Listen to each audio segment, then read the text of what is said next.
Speaking during the 48th Jamhuri Day celebration at the Nyayo National Stadium, President Mwai Kibaki urged Kenyans to be patient, saying that the government had taken several steps to cushion Kenyans from increased financial strains that had led to the high cost of living in the country, adding that the Kenyan shilling had gained significantly against the dollar. I am therefore optimistic that a stronger shilling, increased food production, and the expected reduction in fuel and electricity prices will lower our overall inflation rate and reduce the cost of living. His sentiments come at a time when the Kenya year-on-year inflation rate rose by the 13th month in a row in November to hit 19.72%, driven by higher food and energy costs. On the Somalia incursion, the two principals and the vice president lauded the efforts made by the Kenya Defense Forces in conjunction with the Transitional Federal Government of Somalia, AMISOM, IGAD and the African Union and the United Nations in finding a long-term solution to the instability in Somalia.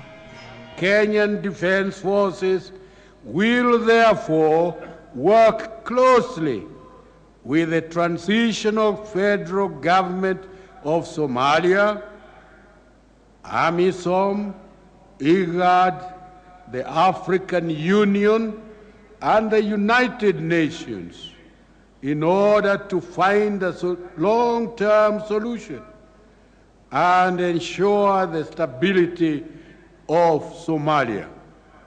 Wamekomboa sehemu kubwa ya Somalia Kusini. Wameshika miji kadhaa ambayo tayari wameweka serikali inafanya kazi huko. Wakati umefika angalau baada ya miaka 21 ndugu wetu wa Somalia wao wapate pia amani yao, na zote tukisaidiana kama region ya IGAD, region ya Afrika nzima na dunia nzima kwa jumla.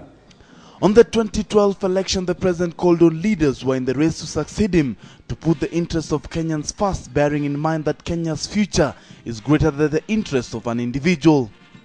The president also promised the country a free, fair and peaceful election due to the revamped institution and robust legal framework governing elections envisaged in the new constitution.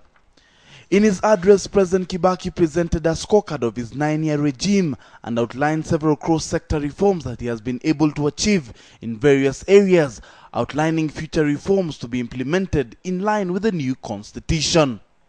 The speeches by leaders here at the Nyayo National Stadium fairly touch on the issues that Kenyans were expecting, key among them being the doctor strike issue and the high cost of living currently being witnessed in the country, with theoretical directives being issued by the leaders. What Kenyans are waiting for is when these theories will be put into practice. Shem Oluchiri, KTN, at the Nyayo National Stadium in Nairobi.